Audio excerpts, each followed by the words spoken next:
झारखंड सहायक आचार्य भर्ती 26/1 दोस्तों जेटेट वर्सेस सीटेट को लेकर अभी अभी आई जजमेंट कॉपी। तो दोस्तों जानते हैं विस्तार से। दोस्तों आपको मैं बता दूं, जजमेंट कॉपी में सारी चीज़ें यहाँ पे उल्लेखित होती है, सभी चीज़ें लिखी हुई है। जो भी जजमेंट दिया गया है वो सारी चीज़ें यहाँ पे आपको दिखाई पड़ रही है। दोस्तों आप देख सकते हैं, ये जो आपका केस नंबर है वो आपका था 4194 ऑफ 2024। दोस्तों सारी चीज़ें आपको दिखाई पड़ रही होगी। आप पहले जान रहे हैं ये जो केस चल रहा था Parimal Kumar versus others, the state of Jharkhand and others. तो दोस्तों ये चीज़ें जो है आपका सुप्रीम कोर्ट में मामला चल गया था और सुप्रीम कोर्ट ने फाइनली जो है जजमेंट अपना दे चुका है। ये देख सकते हैं, ये आप देख सकते हैं, ये जो है जेटेड वर्सेस सीटेड को लेकर जो है लड़ाई चल रही थी। हालांकि यहाँ पर जो बातें हैं ये जेटेड के पक्ष में डिसीजन दिया गया है, जो कि आप कल से ही जान रहे हैं। लेकिन कल जो है बहुत ऐसी चीज़ें हैं जो कि आप अंदर से नहीं जान रहे थे। ऊपर ऊपर पता चला था लोगों को कि जेटेड के पक्ष में आया हुआ है, सीटेड जो है अब एलिजिबल नहीं है। लेकिन जजमेंट कॉपी आने के बाद सब कुछ ये क्लियर हो गया है कि आखिर किस पॉइंट को लेकर क्या जजमेंट दिया गया, क्यों दिया गया, और इस पे जो है क्या अब प्रभाव पड़ेगा झारखंड पर और पूरे देश पर क्या प्रभाव पड़ेगा, विशेष करके क्लास 1 to 5 और 6 to 8 बहाली को लेकर। तो दोस्तों ये देख सकते हैं बहुत ही लंबा जो है जजमेंट कॉपी है, इसलिए जो दोस्तों बहुत लंबा ये समय खींचा, बहुत ज़्यादा दिन जाने के पीछे यही कारण है कि जो जजमेंट तैयार किया गया था बहुत इसमें टाइम लगाया गया है। दोस्तों खैर बात करते हैं, ये सारी चीज़ें जो है आप देख सकते हैं कि जजमेंट आ गया है। अब वन बाय वन सारे पॉइंट को सभी पढ़ रहे हैं, जहाँ तो जेटेड के कैंडिडेट्स हैं या फिर सीटेड के कैंडिडेट्स हैं, क्योंकि दोनों को जानना यहाँ जरूरी है कि क्या चीज़ें हैं जो कि यहाँ पर जो है पॉइंट बन रहा है सीटेड के पक्ष में या फिर जेटेड के पक्ष में। यदि जेटेड के पक्ष में पूरा पूरी यहाँ पे संभावना बढ़ जाती है तो फिर जो है फाइनली बहाली हो जाएगी। यदि सीटेट के पक्ष में कहीं ना कहीं कुछ पॉइंट आ जाता है तो यहाँ पर जो है सीटेट वाले कैंडिडेट ये चाह रहे हैं कि हम रिव्यू के लिए जाएंगे। दोस्तों यहाँ पर बात सामने ये भी आ रहा है, सीटेट के अभ्यर्थी बहुत ही दुखी हैं। बहुत सारे मुझे कॉल्स आए दिन भर और वहाँ पर ये कह रहे हैं कि सर मैं जो है चाह रहा हूँ ये कि ये बहाली प्रक्रिया ही रद्द होनी चाहिए। जहाँ एक और जो है कोर्ट का ऑर्डर आता है कि जब कोई फॉर्म भराता है, कोई विज्ञापन आता है तो उसमें बदलाव नहीं करनी चाहिए। जब ऐसी बात आती है तो जेटेट वाले पहले फॉर्म भरते हैं, सीटेट वाले बाद में भरते हैं, उसको निकाल दिया जा रहा है।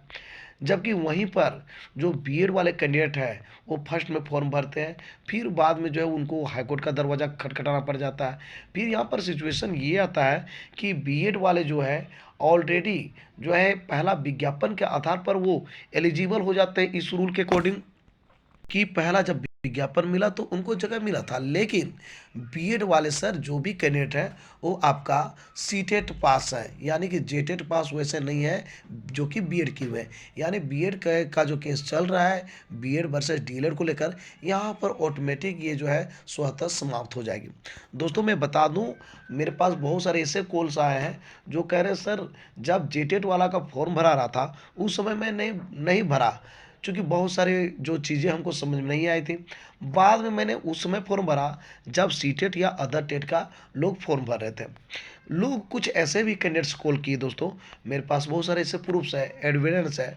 उसमें जो है कह ये रहे हैं कि सर हुआ क्या कि मेरे पास जेटेट और सीटेट दोनों था, लेकिन मुझे लगा कि नहीं, जब मुझे जो है जेटेट ना यूज करके हम सीटेट का यूज करते हैं, क्योंकि उनको ये डर था कि कहीं ऐसा हो कि हम तो क्वालिफाई जेट में है, जेटेट में है, लेकिन मेरा मार्क्स 90 से कम है। हो सकता है कि कल के दिन में ऐसा हो कि जनरल कैटेगरी में सिलेक्शन की बात आएगी तो सीटेट वाला को जो है जेटेट वाला को छाड़ दिया जाएगा। तो ऐसी स्थिति में सीटेट में मेरा अच्छा मार्क्स था, 90+ था, तो मैंने जो है सीटेट के आधार पर भर दिया। अब समझिए जेटेट ऑलरेडी वो है, लेकिन वो जेटेट के आधार पर नहीं भरे, सीटेट के आधार पर भरे। अब ये बात यहाँ पर ये भी निकल के आ रही है कि वे कैंडिडेट जो जेटेट पास है और जेटेट का जब जिस समय फॉर्म भरा रहा था उस समय नहीं भरा है, वो भरे आपका सीटेट का जिस समय फॉर्म भरा रहा था उस समय। तो दोस्तों यहाँ पर जेटेट वाले भी जो रूल बताया जा रहा है उसके अकॉर्डिंग छट जा रहे हैं। तो वे सब भी चाह रहे हैं कि हमको जो है यहाँ पे जो है चांस मिलनी चाहिए, और वो भी चाह रहे हैं कि फिर से हम जो है रिव्यू का जो चांस मिलता है वहाँ पर जो है थोड़ा वो जोर लगाना चाह रहे हैं। बहुत सारे कैंडिडेट्स जो है चाह ये रहे हैं कि ये जो विज्ञापन है पूरी तरह से विज्ञापन ही गलत है। वहाँ पर जो है बहुत सारी चीज़ त्रुटियाँ हैं जिसके कारण ये विज्ञापन ही रद्द होना चाहिए। अब देखना होगा दोस्तों क्या यहाँ पर चीज़ें निकल के आ रहे हैं, चूँकि देख सकते हैं इतना लंबा चौड़ा यहाँ पे लिखा हुआ है, तो आप समझ सकते हैं कि जो इतना टाइम लिया गया है तो ऐसे नहीं लिया गया था, चूँकि बहुत सारे चीज़ों को जो है बारीकी से देखा गया है और जो है ये लगा है सुप्रीम कोर्ट को कहीं न कहीं जो है जेटेड के पक्ष में दे, इसलिए दिया गया है। अब देखना होगा कि कुछ ऐसे पॉइंट है क्या जो कि सीटेट के पक्ष में जाता है।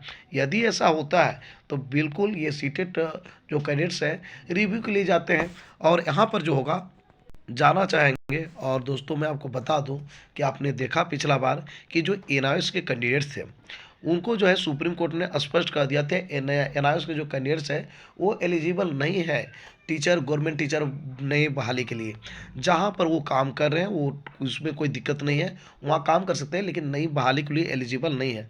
लेकिन ये रिव्यू पिटिशनर ये सब डाले और फाइनली क्या हुआ कि टाइम तो बहुत ज़्यादा लग गया लेकिन उनके पक्ष में आया। अब आप देख रहे हैं कि एनआईएस वाले को भी अब एलिजिबल किया गया है, चाहे तो 1 to 5 का शिक्षक बनना चाहते हैं या फिर 6 to 8 के शिक्षक बनना चाहते हैं, जिसके लिए उसके पास पात्रता है, क्वालिफिकेशन है, उसके आधार पर आप बन सकते हैं।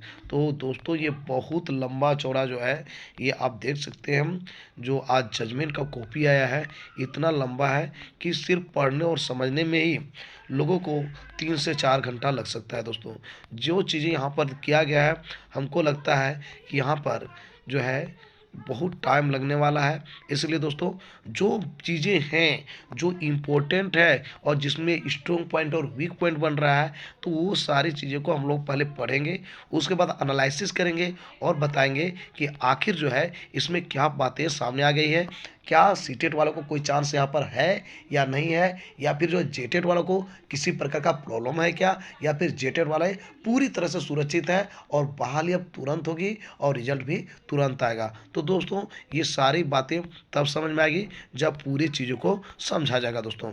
तो दोस्तों मैं जो है जस्ट कुछ ही देर में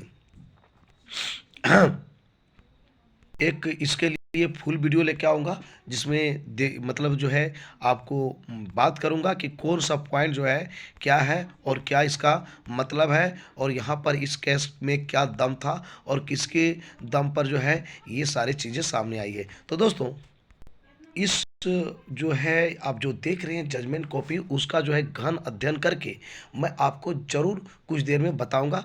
तब तक के लिए दोस्तों मुझे इजाज़त दीजिए, फिर मिलते हैं एक नए वीडियो में। तब तक के लिए बाय बाय।